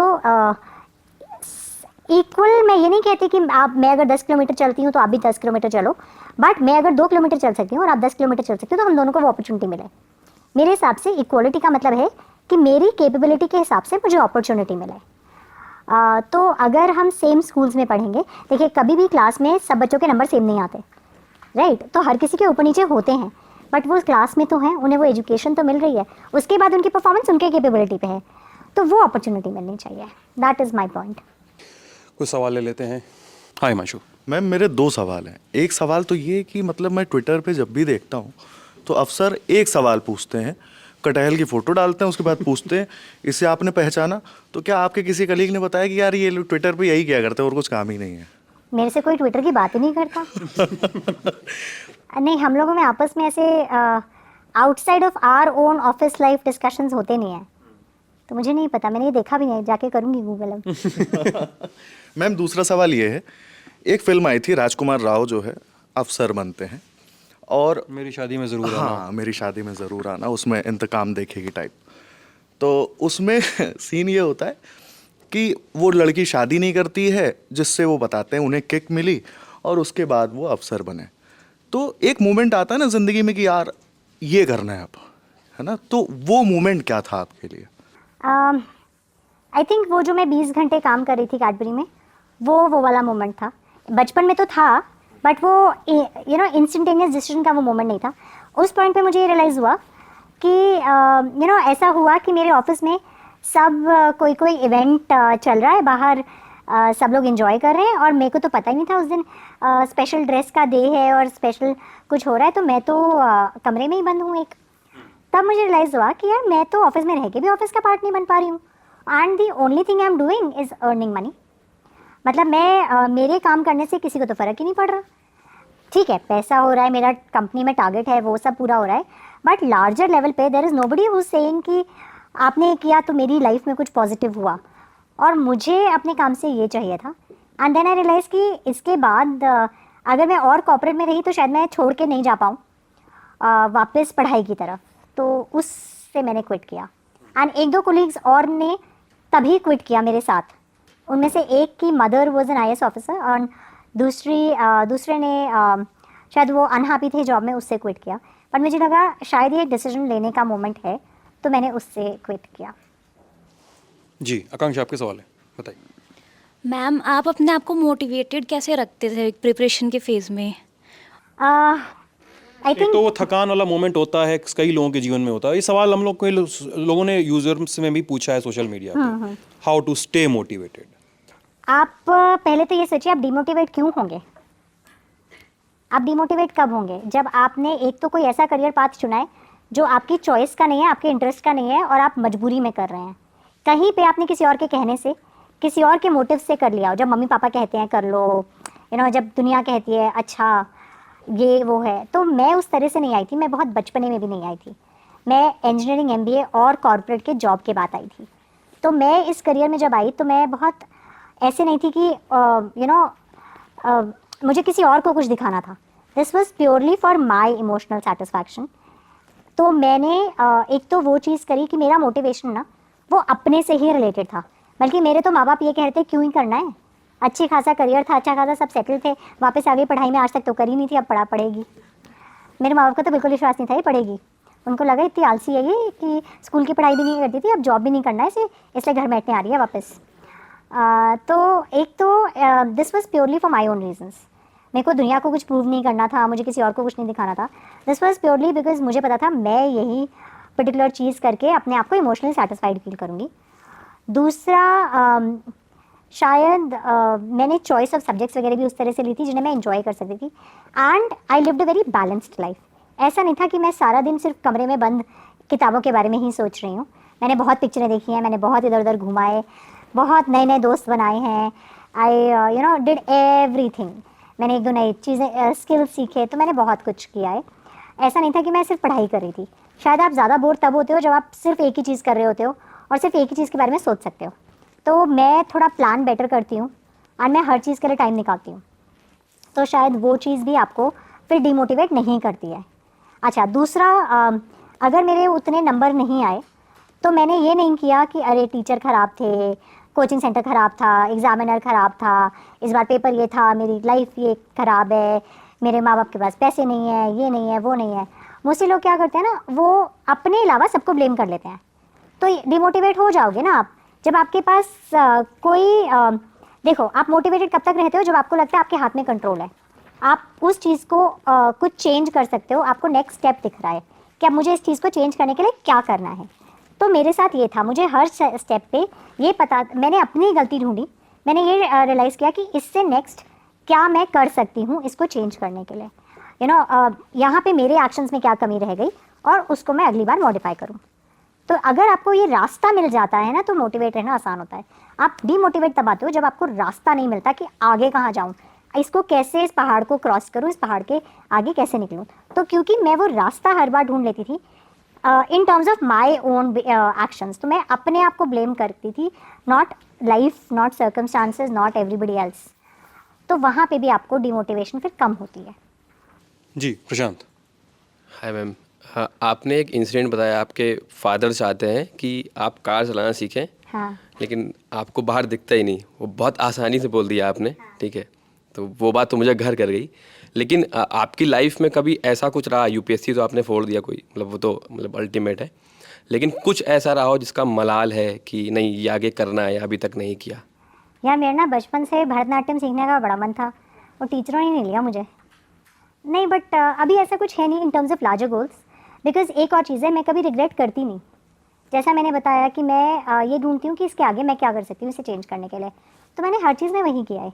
इसलिए मेरी कोई ऐसी रिग्रेट्स नहीं है, क्योंकि अगर मैंने कभी पढ़ाई नहीं करी तो उस साल को रिग्रेट करने की जगह मैंने फिर आगे उसको इम्प्रूव कर लिया। या मैंने अगर करियर में कभी भी कोई ऐसा वो किया तो मैंने उसे चेंज कर लिया। रिग्रेट आपको तब रहती है ना जब आप उसको इम्प्रूव करने के लिए कोई वो ना करो। अगर मैं कोई गलती करती हूँ तो मैं सॉरी भी बोल देती हूँ। अगर मैंने किसी के साथ गलत वो किया तो मैं उसको अपोलोजाइज़ भी कर देती हूँ। सो ऐसा नहीं है, मैं वो रिग्रेट्स को मौका नहीं देती रहने का। बट अगर जो चीज़ें नहीं करी तो ऐसी तो बहुत होंगी, बट मुझे रिग्रेट नहीं है। ठीक है, हाँ सोनल। हेलो। आपने बताया कि आपने 2 ट्रांसजेंडर्स को नौकरी दी थी, उनको पावर पोजीशन में लाया। ऐसे बहुत कम लोग हैं जो इस बात पे बिलीव करते हैं कि जो सेक्शन ऑफ सोसाइटी पीछे छूट गया उनको आगे लाया जाए, पावर पोजीशन में लाया जाए। जो लोग ला रहे हैं उसकी वजह से क्या कोई चेंज आ रहा है? मतलब आपने 2 को जॉब दी, उनकी लाइफ चेंज हुई, उनके आसपास के लोग उनको अलग तरीके से देखने लगे, लेकिन क्या आपके सर्कल में कोई और आपसे मोटिवेट होकर ये डिसीजन लिया किसी ने? बहुत सारे ऐसे लोग हैं जो अपने अपने लेवल्स पे फिर वो चीज़ कर रहे हैं। और अब तो ट्रांसजेंडर एक्ट भी आ गया है और प्रोटेक्शन एक्ट आ गया है, और उसके लिए वो भी कर रहे हैं। बहुत लोग हैं जो सेक्टर्स में काम कर रहे हैं। मैं ये नहीं मानूंगी कि मैं अकेला ही इंसान हूँ किसी भी उसको लेने का। शायद अपने लेवल पे मैंने पहली बार वो हूँ, बट ऐसा नहीं है कि सिस्टम में लोग हैं नहीं जो करना नहीं चाहते। देखो शायद देश वहाँ तक पहुँचता ही नहीं अगर there wouldn't have been people who took ideas forward and took things like that. शायद मैंने भी कहीं कहीं से सुना हो तो मैंने भी वो रिकॉग्नाइज ना किया हो। तो पक्का से लोग हैं जो करते हैं, बहुत लोग हैं जो बहुत इश्यूज़ पे काम करते हैं। अगर हम डिसेबिलिटी का ही इशू लें तो किसी ने एक ने स्टार्ट किया, बट फिर बाकी लोगों ने उसे फॉरवर्ड तो किया ना, तभी आज पीपल विद डिसेबिलिटी सिस्टम में हैं। मैम इस साल भी सुप्रीम कोर्ट का एक डिसीजन था जो मैं इस इंटरव्यू के एक आध 2 दिन पहले ही पढ़ रहा था कि आईपीएस में भी डिसेबल्ड्स को मौका मिलना चाहिए। कितना गेम चेंजिंग हो सकते हैं इस तरह के डिसीजंस? मौका मिलना चाहिए, बट क्या उनकी कैपेबिलिटी के हिसाब से जॉब्स आइडेंटिफाई करे जाएंगे, बात वहाँ पहुँचेगी। एक टोकन की तरह नहीं होना चाहिए, एक्चुअल प्रोडक्टिव होना चाहिए। देखिए, मैं आपको टोकन की तरह ले लूँ और फिर मैं आपको एक डेस्क पे बिठा दूँ और कहूँ अच्छा बैठे रहो और तुम्हें एक सैलरी मिलती रहेगी, उससे क्या फ़ायदा? बात यह है वो सिस्टम का प्रोडक्टिव पार्ट बनना चाहिए हर कोई। खाली लेने की बात नहीं है, उनसे उनकी कैपेबिलिटी के हिसाब से उन्हें अपॉर्चुनिटी देने की बात है। देखिए, ट्रू एम्पावरमेंट तब होता है जब मैं कंट्रीब्यूट कर रहा हूँ। मैं अगर सिस्टम में अपनी वैल्यू फील करूँगा तब मैं एम्पावर्ड हूँगा। अगर मैं एक डेस्क में कोने में बैठा हूँ और मेरे को कोई पूछ नहीं रहा है और कोई मेरे को सिस्टम का पार्ट नहीं बना रहा है, मुझे कुछ पता ही नहीं है क्या हो रहा है, then I don't feel empowered, then I am not empowered. Empowered आप सिर्फ उस दिन होते हो जब आप एक्चुअल में पार्ट बनते हो, कंट्रीब्यूट करते हो, तो बात वहाँ पे अटकती है मोस्ट ऑफ द टाइम। मेरा सवाल था कि क्या ऐसे डिसीजन सिर्फ टोकनिज्म का पार्ट बनकर को तो नहीं रह जाते, या जैसे कहते हैं ना कि लड़कियां दिखनी चाहिए या हर सेक्शन ऑफ सोसाइटी के लोग, ये रिसेप्शन पे बिठा सिर्फ दो सबको। वही मैम बोल रही है कि उसको एक इक्वल अपॉर्चुनिटी। हाँ गरिमा, मैं इधर आ रहा हूँ गुरु, ठीक है? हाय मैम, जब आप लड़ाई लड़ रही थी डिपार्टमेंट के साथ अपनी पोस्टिंग से जुड़ी हुई, तो उस समय बहुत से लोग आपके आसपास ऐसे भी होंगे जो आपको बोल रहे होंगे छोड़ दो ना, क्यों पढ़ना है इन सब चक्करों में। जैसे कि आप बात कर रही थी कि डिपार्टमेंट को फ़र्क नहीं पड़ता, लेकिन लोग बोलते हैं कि फिर बाद में आपको परेशान करेंगे और इस तरह की बातें कर रहे होंगे। तो उस समय आप कैसे, कभी आपके दिमाग में भी ऐसा है कि यार कहीं सच में सही तो नहीं बोल रहे हैं, कि क्या छोड़ देना चाहिए इस लड़ाई को? वो क्या चीज़ थी जो आपको उस टाइम पे मोटिवेटेड रखती थी, आपके पेरेंट्स के अलावा? एक्चुअली मुझे ऐसे लोग नहीं मिले जिन्होंने कहा कि लड़ाई छोड़ दो। मुझे नहीं मिले ऐसे लोग। मुझे तो लोग उल्टे मिले कि हाँ हाँ ज़रूर करो। मेरे हिसाब से ना लोग आपको वैसे एडवाइस देते हैं जैसे आप सुनने के केपेबल हो। तो मैं क्योंकि वो एडवाइस सुनने के केपेबल नहीं हूँ और मेरे पापा भी नहीं हैं, तो शायद वो लोग दे भी नहीं रहे थे, या किसी ने दी भी हो ना तो हमने रजिस्टर ही नहीं करी, क्योंकि हमें ये पता था हम पहले तो अपने यहाँ कोई मोटिव नहीं था मेरा उस, मतलब ठीक है मुझे जॉब मिली और मुझे जॉब वो हो रही थी, बट ऐसा नहीं था कि मैं उस जॉब के बिना जी नहीं सकती थी या मेरे लिए वो डिपेंडेंट वो था। आज की डेट में भी मैं सरकार में कम कमाती हूँ एज़ कम्पेयर टू जो मैं 2010 में प्राइवेट सेक्टर में कमा रही थी। And this is not in terms of inflation adjustment, ये लिटरली नंबर की फॉर्म में, जैसे 1 2 3 लिखोगे उसकी फॉर्म में भी मैं आज कम कमाती हूँ एज़ कम्पेयर टू जो मैं 2010 में कॉर्पोरेट में कमा रही थी। तो मेरे लिए तो ऐसा नहीं था कि मैं जॉबलेस थी या मैं कोई वो मेरे को अपने लिए गेन चाहिए था। For me this was purely about making a difference to the system. तो वो शायद सुना नहीं, क्योंकि अपने लिए तो कुछ चाहिए नहीं था, तो फ़र्क ही नहीं पड़ता। मैम आपने इस इंटरव्यू की शुरुआत में कहा कि आप आलसी हैं, आप मानती हैं अपने आप को, क्यों कहा था? मैं आलसी मानता हूँ अपने आप को। मैं सवाल आपसे भी पूछना चाह है रहा ना? हाँ, जब आलसी अच्छा आलसी मिलता लगता है अच्छा लगता है ना। हाँ हाँ, बहुत ऐसा लगता है यार कोई और तो है। देखो 2 तरीके के आलसी होते हैं, एक होते हैं फिजिकली आलसी और एक होते हैं मेंटली आलसी। मैं मेंटली आलसी नहीं हूँ, काम मेरे से, एंड मैं रिस्पॉन्सिबल बहुत हूँ। मेंटली आलसी नहीं है आप बोलिए ना। हाँ, मैं फिजिकली आलसी होंगी बट मैं मेंटली आलसी नहीं हूँ। एंड प्रोक्रास्टिनेट करती हूँ थोड़ा, बट कभी भी लेट नहीं होती किसी काम के लिए। तो आलसी एक होते हैं ना लोग जो, एक्चुअली मेरी मम्मी बहुत ज़्यादा मेहनती हैं। मेरी मम्मी ना वो उस टाइप का है, अभी भी पढ़ाई करेंगी ना तो 16 घंटे पढ़ लेंगी पर डे। तो भाई मेरी मम्मी ऐसी हैं। मैं इंजीनियरिंग में थी तो मम्मी कोई पापा की जॉब से रिलेटेड कोई एग्ज़ाम्स दे रही थी, उनमें टॉप कर रही थी और मैं तो बस पास हो रही थी। तो मुझे इतनी शर्म था, मैंने कहा यार अभी भी आपको यही करना है। तो मेरी मम्मी वो उस टाइप की मेहनती वाली हैं, और पूरा दिन बहुत काम करती हैं इधर उधर, तो मैं वो चीज़ें नहीं कर सकती। वो जो फिजिकल लेबर वाले काम होते हैं ना, ये करो वो करो उस टाइप की, वो चीज़ें मैं नहीं कर सकती। तो मैं उस तरह से बहुत आलसी हूँ। एंड मैं वो होता है ना इमोशनल एनर्जी भी लगानी है किसी चीज़ पे, कि उतना परेशान हो किसी चीज़ के लिए और फिर वो हो, तो वो भी मैं नहीं कर सकती। तो मैं उस तरह से आलसी हूँ। बट हाँ, मेंटल एफर्ट में मैं आलसी नहीं हूँ। कुछ सोचना है, कुछ प्लान करना है, कुछ वो करना है, वो मैं आलसी नहीं हूँ। और किसी के सवाल? चलिए, हमारे पास कुछ दर्शकों के सवाल हैं जो उन्होंने आपसे पूछे हैं। पारस का सवाल है, इरा मैम किस तरह की किताबें पढ़ती थीं? कुछ के नाम हमें भी बताइए जो हम सब पढ़ सकें। लोगों को लगता है मैं कितनी मोटिवेशनल किताबें पढ़ती होंगी।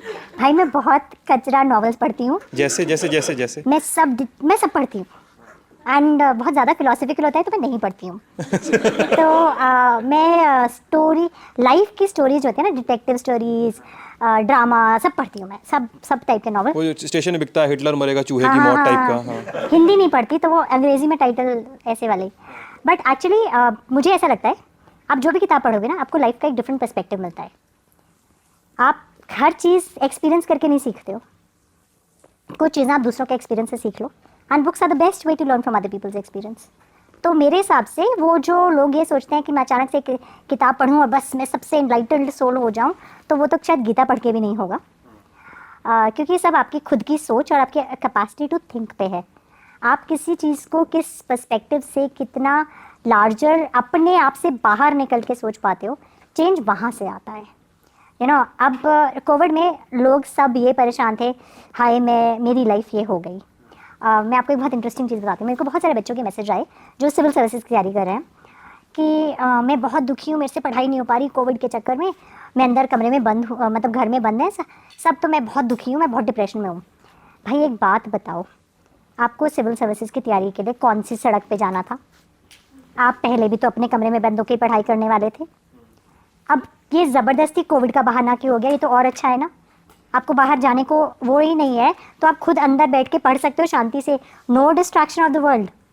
तो आपको जिसको बनाना है तो वो हर चीज़ को मुसीबत बना सकता है, ये आपके एटीट्यूड पे। एंड शायद वो चीज़ अगर आप नॉवेल्स पढ़ते हो तो आपको ये समझ आता है कि लोगों की और भी प्रॉब्लम्स हैं और लोगों ने टैकल करी हैं।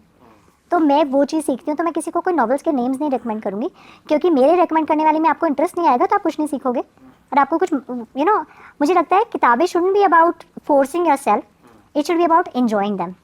तो जो एंजॉय करते हो वो पढ़ो, उसी से कुछ सीख लोगे।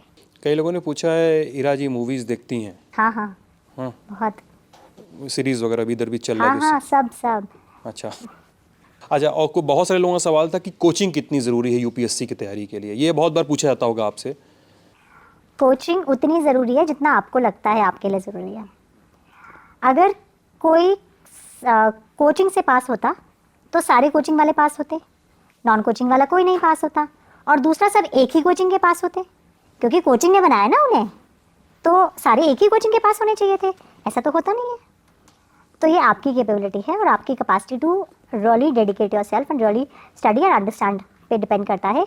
कोचिंग सिर्फ आपको, अगर आपको बिल्कुल कुछ नहीं पता तो आपको एक स्टार्टिंग पॉइंट दे देती है, और शायद जिनको रूटीन की ज़रूरत हो वो होती है। बट मैं सच बताऊं तो जब कोचिंग की क्लासेस ख़त्म हो जाती है ना, एक्चुअल पढ़ाई तो उसके बाद शुरू होती है। तो कोचिंग सिर्फ आपकी एक इमोशनल सपोर्ट सिस्टम बन जाती है। तो अगर आपको ज़रूरत है उस लाठी की तो ले लो। एक होता है ना मेंटली आपको लगता है कि किसी ने बता दिया है अब तो मुझे आता है, वो वाली प्रॉब्लम है।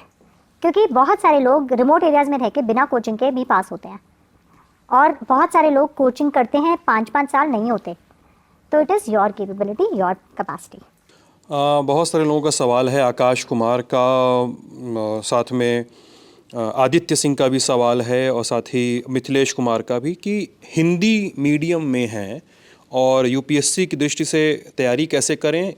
इसमें एक और पुछल्ला है सवाल का कि हिंदी में यूपीएससी की दृष्टि से कोई अच्छा न्यूज़पेपर नहीं है तो करंट अपना कैसे मैनेज करें। इस तरह के सवाल है कि हिंदी मीडियम की तैयारी करें कैसे और अटेम्प्ट कैसे करें।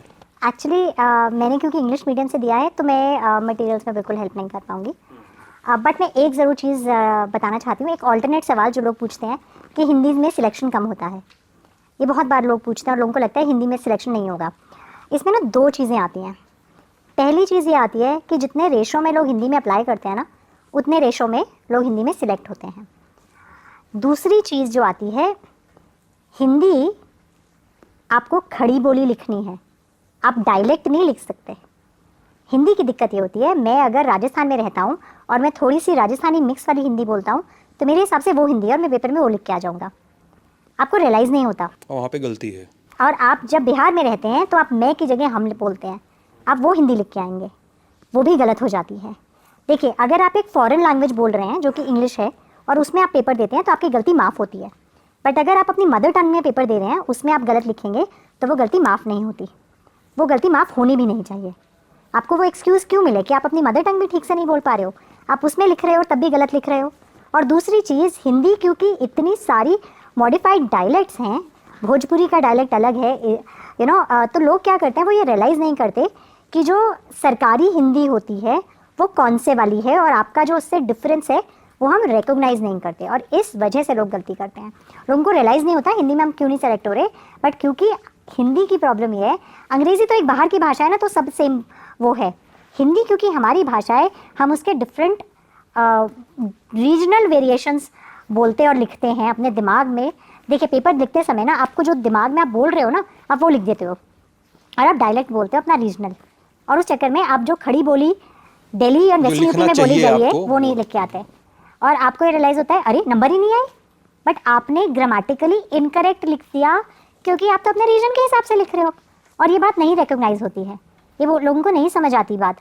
बट अगर आप मतलब इंडियन लैंग्वेज हिंदी में लिख रहे हो तो हिंदी अपने एरिया की हिंदी नहीं लिखनी है आपको, जो स्टैंडर्ड एनसीईआरटी की हिंदी है आपको वो लैंग्वेज लिखनी है, और वो नहीं लिखते मोस्टली लोग। मुझे भी मैसेज करते हैं हिंदी में भी गलत हिंदी लिख के मैसेज करते हैं, और फिर मतलब वो तो हैं कि हिंदी में सिलेक्शन नहीं हो रहा है। हाँ, ये तो गलत है ना। आपका देश आपसे इतना तो एक्सपेक्ट कर सकता है कि एक लैंग्वेज आप ठीक बोलते हो। आपने कहा मुझे अंग्रेजी नहीं आती, ठीक है, आप फिर कोई तो लैंग्वेज ठीक से बोलेंगे, फिर आप अफसर कैसे बनेंगे। फाइलों पे अगर आप मुझे कोई इंस्ट्रक्शन लिख के भेजते हैं और हिंदी में भी आप गलत लिख रहे हैं तो मैं तो गलत समझ के काम कर दूँ उस पर, कितनी बड़ी बात है। मोस्टली हमारा काम लिखित में होता है ना, पुलिस भी रिपोर्ट लिखित में देती है ना। अगर गलत हिंदी लिख के रिपोर्ट दे दी कोर्ट में तो केस ही पूरा उल्टा हो गया। तो बात ये है कि आपको वो भाषा जो आप चूज़ करें वो तो ठीक से आनी चाहिए, उसमें तो आप एक्सक्यूज़ नहीं ले सकते। भाषा पर नियंत्रण ज़रूरी है आपके हिसाब से। तो वो ज़रूर मैं एक पॉइंट रेज करना चाहूँगी। कुछ लोग हैं जो फुल टाइम जॉब कर रहे हैं, अजय नेहरा जैसे पूछ रहे हैं कि स्टेशन मास्टर हैं वो, लेकिन यूपीएससी की तैयारी करना चाह रहे हैं। कुछ लोग हैं कि 8 घंटे की जॉब है, कैसे करें, चंदन कुशवाहा जैसे, ऐसे लोग। पहली चीज़ ये सोचो कि तुम करना क्यों चाहते हो सिविल सर्विसेज, क्योंकि जब तक खुद के लिए नहीं करना चाहोगे ये होगा नहीं। दूसरी चीज़, किसने कहा कि आके ही पढ़ाई करनी है? यार सुबह 3 बजे उठ के पढ़ लो। अगर पढ़ना है तो सुबह 3 बजे उठ के पढ़ो ना। काम से आओ, फटाफट डिनर करो, सो जाओ, सुबह उठ के पढ़ो जब दिमाग में थकान उतर चुकी है। तो ये तो रूटीन बनाने की बात है। ये इतनी अगर आप इस तरह से मेहनत नहीं कर सकते अगर, तो फिर आप छोड़ दो। क्योंकि मुझे ये भी वो लगता है कि हम ना आधी ज़िंदगी दोनों नाव में पैर रखने की कोशिश करते हैं और कहीं भी ठीक नहीं कर पाते। स्मार्टली प्लान करो। आप कितना देर पढ़ती वढ़ती थी? क्या कोई शेड्यूल बनाया था आपने पढ़ने वढ़ने का? डेली शेड्यूल बनाती थी और फिर सो जाती थी। मैं एक्चुअली शेड्यूल बनाती थी, बट मैं उसमें इतना भी वो रखती थी कि मुझे पता है कि मैं नहीं फॉलो करूँगी, बट एक जनरल आइडिया लग जाता था मुझे कि कितना कोर्स है और कितना मुझे टाइम लगना है। तो मेरे लिए वो शेड्यूल का मतलब ज़्यादातर ये होता था कि अब मुझे पता है कि कितना एफर्ट लगना है, और मैं बस वहीं तक उसे पुश करती थी कि अब इसके बाद नहीं किया तो फिर फेल हो। तो पर शेड्यूल तो मेरा पहले दिन से बन जाता था। एक आध सवाल है इस तरह के जो मैं पूछना चाह रहा हूँ उन लोगों के माध्यम से, कि उत्तम पूछ रहे हैं कि ग्रुप स्टडी कितनी महत्वपूर्ण है, और ओम प्रकाश पूछ रहे हैं कि किसी भी टॉपिक को लंबे समय तक याद कैसे रखें। बार बार पढ़िए, याद रखने का एक ही तरीका है, बार बार पढ़िए और लिख के याद करिए। बाय द वे, लिख के याद करना is different from notes banana. Notes बिल्कुल नहीं बनाने चाहिए, क्योंकि नोट्स आप बनाते हो, सबसे ज़्यादा लोग क्या करते हैं, पहली बार पढ़ के नोट्स बनाते हैं। 30% तो तुम्हें किताब समझ आई है, उस पर तुमने नोट्स बना लिए। नोट्स तुमने बनाए उसके 10% के, तो तुम्हें तो किताब का 10% आया। अगर तुम बार बार नोट्स को ही पढ़ोगे तो लिटरली तुम्हें अपनी पहली रीडिंग का जो समझ आया था उसका 10% के 30% से और 10% तुमने नोट्स में लिखा था, तुम उतना ही पढ़ के आ रहे हो। ये बहुत बड़ी गलती होती है। लोग कहते हैं नोट्स से पढ़ेंगे, नोट्स बनाए। नोट्स बनाए कौन सा? 10वीं रीडिंग में थोड़ी बनाए थे नोट्स। नोट्स तो पहली रीडिंग में बनाए थे, तो वो नोट्स कैसे पूरे हैं? नोट्स में पहली बार जो पढ़ा था उतना ही तो समझ आया। तुम्हें क्या पता तुमने क्या क्या इंपॉर्टेंट चीज़ मिस कर दी। तो पहली चीज़ तो किताब को बार बार पढ़ो। अपने नोट्स, तुम इतने महान नहीं हो कि तुम सब चीज़ इतनी छोटी में लिख पाते। तो वो ऑथर क्यों बैठा है भाई, उसने किताब क्यों लिखी इतनी मोटी सी? तुम्हारे नोट्स अगर वो हो जाते तो पहली चीज़ तो ये गलती। दूसरा, लिख के पढ़ो। लिख के पढ़ना नोट्स बनाना नहीं होता है। आपने जो पढ़ा उसमें आपको क्या समझ आया वो नोट डाउन कर लो, फिर अगली बार दोबारा जब पढ़ोगे फिर नोट डाउन करो। तो वो नोट्स से पढ़ना नहीं है, उसको वापस पढ़ने की ज़रूरत नहीं है जो तुमने अभी लिखा था। अगर कभी रेफ़र करना हो तो तुम्हें मिल भी जाएगा, 4-5 बार तुमने वो टॉपिक लिख लिया है तो उससे बहुत आसानी से याद होता है। जब हाथ से निकलता है ना याद करके, तब ज़रूर याद होता है। और जो नव प्रवेशी हैं यूपीएससी की तैयारी करना चाह रहे हैं उनके लिए, मतलब ये सवाल तो बहुत सारे थे इसलिए मैंने लिखा ही नहीं उनको। बहुत सारे लोग पूछे कि नव प्रवेशी हम लोगों से जो नए इंथुजियास्ट हैं उनके लिए आपके क्या टिप्स हैं, उनके लिए आपका क्या कहना है? पॉइंट इज़, पहली चीज़ ना मेंटल क्लैरिटी ले लो, क्या कर रहे हो और क्यों कर रहे हो। अपने आप के बारे में बिल्कुल क्लियर हो जाओ, और अपने आप का लाइफ देखो बहुत रियलिस्टिकली, क्या ये तुम्हें करना भी चाहिए। क्योंकि बहुत रियलिस्टिक ये होता है कि 10 लाख लोग फॉर्म भरते हैं, उसमें से 5 लाख सेंटर तक पहुंचते हैं। 5 लाख उससे पहले ही बैकआउट कर जाते हैं, राइट। 5 लाख एग्ज़ाम तक पहुँचे, उसमें से फाइनल सिलेक्शन आज की डेट में 700 या 800 का होता है। और वो जो 700-800 हैं उनमें से भी 400 से 500 वो होंगे जो पहले सिलेक्ट हो चुके हैं, वो रिपीट दे रहे हैं। तो एंड वो जो 10 लाख थे उसमें से भी 4000 के आसपास होंगे जो पुराने क्लियर हुए हुए लोग एग्ज़ाम दे रहे हैं, राइट। तो करीब 9,96,000 में से 300-400 लोग सिलेक्ट होते हैं। वो रेशो है, उसको सोचो क्या तुम उस रेशो में आ जाओगे। एंड ये मैं किसी भी सर्विस में बोल रही हूँ, लोग आते जनरली 1-2 सर्विसेज सोच के ही हैं। तो आप उस रेशो के हिसाब से सोच के देखिए कि आपको लाइफ में ये रिस्क लेना चाहिए, वो कैलकुलेशन करिए। क्योंकि एक और चीज़ है, आप जिस करियर में हैं अगर आप खुश होकर वहाँ मेहनत करेंगे तो शायद आप लाइफ में बहुत ज़्यादा सक्सेसफुल हो सकते होते, बट आप वो सोचते नहीं हैं। एंड दुखी जिसको होने की आदत है वो सब जगह दुखी हो जाता है, अंदर आके भी दुखी होना बहुत आसान है। तो ये सोचिए कि आप क्यों कर रहे हैं, आप क्या पाना चाहते हैं, क्या आप सैक्रिफाइस कर सकते हैं, और आपको एंड ऑफ द डे पहुंचना कहाँ है लाइफ में, रियली आपका लार्जर लेवल गोल क्या है और उसमें ये चीज़ कैसे फिट होती है, एंड उसके हिसाब से प्लानिंग करिए। इरा जी, बहुत बहुत शुक्रिया, आप लल्लन टॉप के न्यूज़ रूम में आई, हम सभी के बीच में आई। हम लल्लन टॉप के बहुत सारे दर्शकों का जो इस शो को देख रहे हैं, जिन्होंने इसके लिए बहुत सारे सवाल पूछे, अपने न्यूज़ रूम के साथियों का जो इतनी देर तक दम्मी साधे सुनते रहे, हंसते रहे, सवाल बुनते रहे अपने मन में, सभी का शुक्रिया अदा करते हैं। आप लल्लन टॉप पे देख रहे थे हमारी खास पेशकश guest in the news room. शुक्रिया।